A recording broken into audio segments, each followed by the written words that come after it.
नमस्कार, RSWM limited skill division के training centre पर आप सभी का स्वागत है। आपने कभी सोचा है कि जिन कपड़ों को हम पहनते हैं वह कपड़ा आखिर बनता कैसे है? तो कपड़ा बनता है धागे से और धागा बनता है कपास से। तो आज हम कपास से धागा बनने की प्रक्रिया को करीब से देखेंगे। पहले हम सभी प्रक्रियाओं के नाम जानेंगे और फिर उन्हें संक्षिप्त में देखेंगे। पहली प्रक्रिया है ब्लो रूम, उसके बाद कार्डिंग, उसके बाद ड्रॉ फ्रेम, उसके बाद यूनिलैप, उसके बाद कॉम्बर, उसके बाद फिनिशर ड्रॉ फ्रेम, उसके बाद स्पीड फ्रेम, उसके बाद रिंग फ्रेम, उसके बाद लिंक कॉर्नर, उसके बाद सीजर मशीन और अंत में पैकेजिंग। हमारे ट्रेनर आपको सभी प्रक्रियाएं समझाएंगे व दिखाएंगे। सबसे पहले यहाँ पे मैं ब्लोरूम लाइन से शुरू करूँगा। कपास जो हमारे यहाँ आती है बेल के रूप में आती है, उसको खोला जाता है और उसकी सफाई की जाती है। उसके बाद ब्लोरूम में उस बड़े बड़े टुकड़ों को छोटे छोटे टुकड़ों में तोड़ा जाता है। उसके बाद यदि कपास के अंदर किसी प्रकार का सीड कोट, डस्ट, ट्रेस आदि होती है वो इस यहाँ पर मशीनों द्वारा निकाला जाता है। उसके बाद कपास में यदि किसी प्रकार की अनुपयोगी वस्तु होती है जैसे पंख, रंगीन रेशे, बाल, प्लास्टिक, लोहे की तार आदि होती है तो उसको भी इसी ब्लोरूम लाइन में निकाला जाता है। ब्लोरूम के बाद हमारी जो अगली मशीन आती है उसका नाम है कार्डिंग मशीन। कार्डिंग मशीन में हम कॉटन के रेशों को अलग अलग करते हैं और उसको सीधा करते हैं। इसमें कॉटन में यदि किसी प्रकार का ट्रेस, सीड कोट्स, छोटे रेशे आदि होते हैं तो उनको भी कार्डिंग मशीन द्वारा अलग किया जाता है।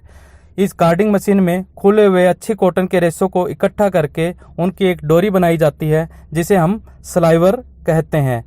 कार्डिंग मशीन में उलझे हुए रेशे, फाइबर के समूह को जिन्हें हम नेप्स करते हैं उनको भी अलग किया जाता है। कार्डिंग मशीन के बाद जो अगली मशीन आती है उसका नाम है breaker draw frame. Card machine से निकले हुए मोटे और पतले स्लाइवर को मिश्रित करके एक सामान बनाया जाता है। इस मशीन से निकलते हुए स्लाइवर के रेशों को मशीन में लगे रोल की मदद से खींचकर सीधा किया जाता है। अलग अलग कार्डिंग मशीन से निकले स्लाइवर को मिलाकर और खींचकर एक समान एक स्लाइवर बनाया जाता है। जिस ड्रा फ्रेम में कार्ड का स्लाइवर लगाते हैं उसे ब्रेकर ड्रा फ्रेम कहते हैं। ब्रेकर ड्रा फ्रेम के बाद हमारी जो अगली मशीन आती है उसका नाम है यूनिलैप। यूनिलैप मशीन को ब्रेकर ड्रा फ्रेम के बाद कोम्ड का माल तैयार करने के लिए लगाते हैं। इसका मुख्य उद्देश्य है ब्रेकर ड्रा फ्रेम मशीन से निकले हुए स्लाइवर में आई हुई असमानताओं को दूर करना। ब्रेकर ड्रा फ्रेम के कई स्लाइवरों को एक साथ लगाकर मशीन में लगे रोल की सहायता से उन्हें खींचकर कोम्बर मशीन में लगने चलने वाले लैप का निर्माण करना। इस मशीन में मुख्यतः लैप का निर्माण होता है। यूनिलैप के बाद जो अगली मशीन आती है उसका नाम है कोम्बर।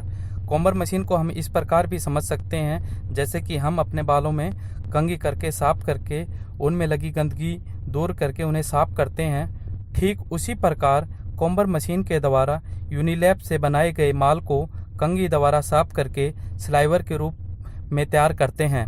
कोम्बर मशीन का मुख्य काम कॉटन से शॉर्ट फाइबर, निश्चित लंबाई से कम लंबाई के रेशों, नेप्स, डस्ट को निकालना और सीधे और रेशों को सीधा करना है। कोम्बर के बाद हमारी जो अगली मशीन आती है उसका नाम है फिनिशर ड्रा फ्रेम। इस मशीन में स्लाइवर की क्वालिटी को आखिरी बार सुधारा जा सकता है। यदि स्लाइवर में किसी प्रकार की कोई भी कमी आती है, कहीं से मोटा पतला आता है तो इस मशीन में उसको सुधारा जाता है। फिनिशर ड्रा फ्रेम के बाद जो अगली मशीन आती है उसका नाम है स्पीड फ्रेम। स्पीड फ्रेम में हम फिनिशर ड्रा फ्रेम से लाए गए स्लाइवर को रिंग फ्रेम में बनने वाले धागे के काउंट के मुताबिक खींचकर पतला करते हैं, उसे रोविंग कहते हैं। स्पीड फ्रेम में रोविंग बनाते समय उसमें कुछ मजबूती देने के लिए हम रोविंग में आगे वाले रोल और ट्विस्ट मास्टर की सहायता से ऐंठन प्रदान करते हैं। स्पीड फ्रेम में बनी हुई रोविंग को हम रिंग फ्रेम में चलाने के लिए स्पीड फ्रेम की बोबिन पर लपेटते हैं। स्पीड फ्रेम के बाद हमारी जो अगली मशीन आती है उसका नाम है रिंग फ्रेम। स्पीड फ्रेम में जो हमने रोविंग बनाई है उसमें हम ड्राफ्ट देके उसका हम धागा तैयार करते हैं। हम मुख्यतः यहाँ पर कॉटन का धागा तैयार करते हैं। वो धागा फ्रेम में ट्रेवलर के द्वारा ट्विस्ट देकर तैयार किया जाता है। रिंग फ्रेम के बाद हमारी जो अगली मशीन आती है उसे हम वाइंडिंग मशीन कहते हैं या लिंक कॉर्नर कहते हैं। इस विभाग में रिंग फ्रेम से बने धागे को फॉल्ट रहित करके निश्चित माप के कोण तैयार किए जाते हैं। इस विभाग में मुख्यतः निम्न प्रकार के कार्य किए जाते हैं। नंबर 1, रिंग फ्रेम बोबिन से धागा उतार कर पेपर कोन अथवा प्लास्टिक के कोन से निश्चित माप के अनुसार कोन तैयार किया जाता है। रिंग फ्रेम धागे से फॉल्ट को दूर करके बाजार में बेचने हेतु तैयार किया जाता है। कोन का साइज और वजन को एक निश्चित अनुपात में रखा जाता है। वाइंडिंग मशीन द्वारा हम धागे की बिना गठान लगाए एक निश्चित लंबाई का धागा तैयार करते हैं। वाइंडिंग मशीन के बाद या लिंक कॉर्नर के बाद हमारी जो अगली मशीन आती है उसको सीजर मशीन बोलते हैं। यहाँ पर धागे में नमी प्रदान की जाती है।